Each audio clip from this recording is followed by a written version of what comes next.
Parang nakakahilo. Love! Okay, okay. Patingin nga. Ba't mo pinatay? Buang. Okay na. Smile na. Love you. Ayaw.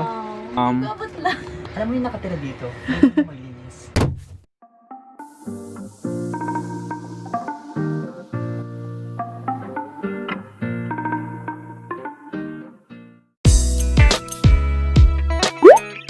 Hey guys and happy Saturday! Welcome back to my channel. So, backstory lang ng konti. I'm back in the Philippines and I'm staying here in Manila. I've moved to Manila kasi nandito yung full-time work ko and I'm renting a room here. So, as you can see on the title of the video, this would be my room makeover. So, minake-over ko yung room na pinag-i-stayan ko dito sa Manila kasi I wanted it to be my own place, a place that I could relax and a place that I could call my own. Like, it's me, you know?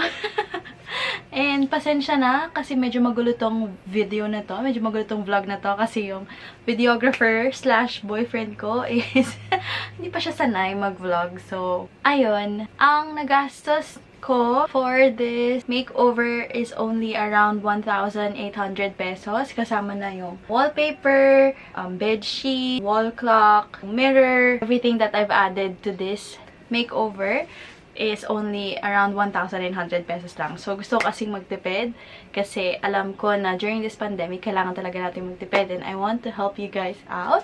Most of the things na I got are from Lazada.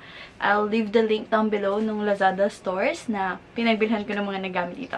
So, without further ado, let's get started na. Let's do this! Para sa'yo baka malaglag eh. Hello po. Kamusta po kayo? Welcome to our vlog. Hindi ka na. Hindi mo pinindot yung video eh. Ito po tayo ngayon. Inayos po natin yung kwarto ni Tin. Love, kasi na po ako nagpapatulong magpatanggal. Check niyo po yung kwarto niya. Makeover po ito. Matangkad po siya pero hindi niya po abot yung kintab pa. Yun na. Umaknat na. Sisira yan. Ako na nga. Masisira yan. Naghanap na naman siya sisirain niya. Kabot na abot ko tapos sa kanya hindi. Alit-lit mo naman. Ano ba to? Saan ba to? Ah, ito. Ha? Paano Ganon. Snap. Snap? Ganon. Open. Ano ba snap? Tangkad yun. Nakating kayo din naman. Ay, yung cortina Paano naman. mo nabot sa taas yun? Kung hindi mo kaya tanggalin ngayon. Dati, nag-upuan ako. Mga ako sa mo. Hindi ko kasi. Smile na. Love you. Ayaw. Naaway mo ko. Ayan ka rin, pasundok ka na naman. Salamat. May ano to? May gulong ba to? Wala eh. Ayun! Ang kalat ng kwarto, grabe. Siguro nakatira dito. Kalat naman. Alam mo yung nakatira dito? Malinis. Ang bad mo sa akin ah. Oo, ang daming alikabukan. Love. Love, I love you.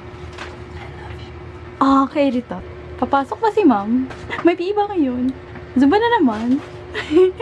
So, yung green po natin na wall, tatakpan natin siya ng wallpaper kasi ayoko ng green. Gusto ko sana na yung room ko is medyo white or gray yung theme niya. So, bumili ako ng wallpaper sa Lazada. 120 per roll lang po siya.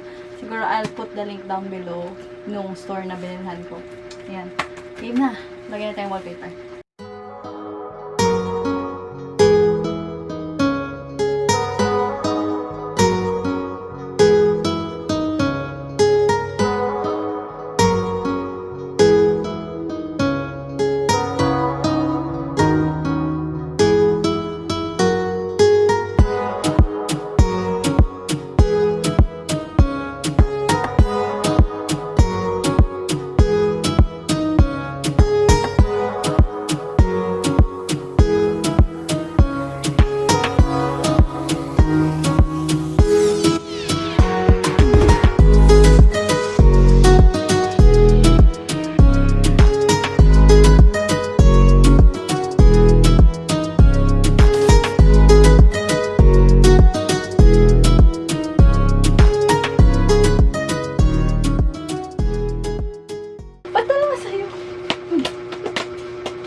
Hadouken!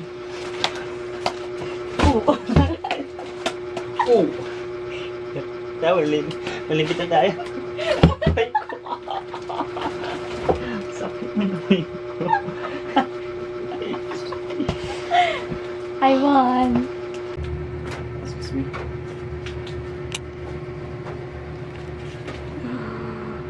Ito pa. Sipag. Kalat, kalat. So far,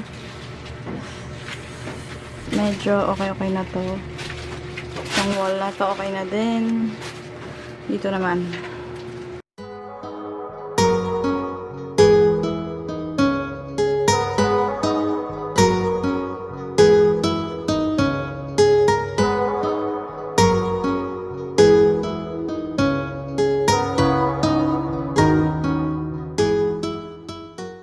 Finishing touches na lang po. Almost done na tayo. Pero kasi hindi bagay yung kama nating blue.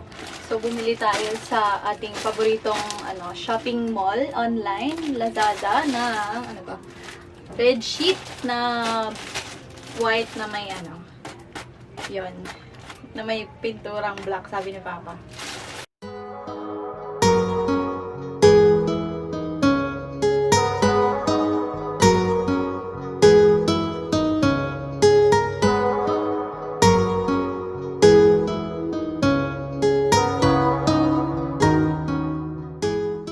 Dahil red tong ating salamin, babalutin natin siya nga. Wow! Ito nagtanggalan. Nasaan na? Kinuha mo. Kinuha niya.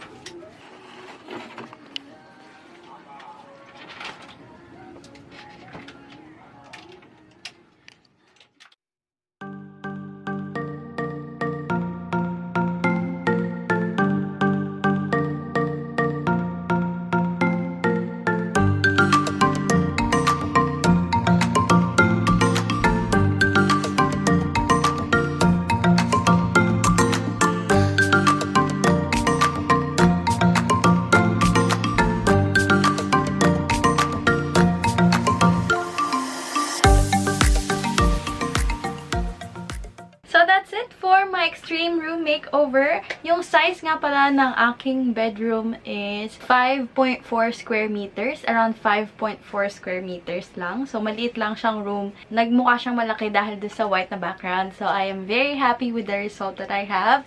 And hopefully, nagustuhan niyo rin yung naging makeover natin. And if you like this, don't forget to give this video a thumbs up and subscribe as well because I upload videos every single week. And I'll see you again next week. Bye!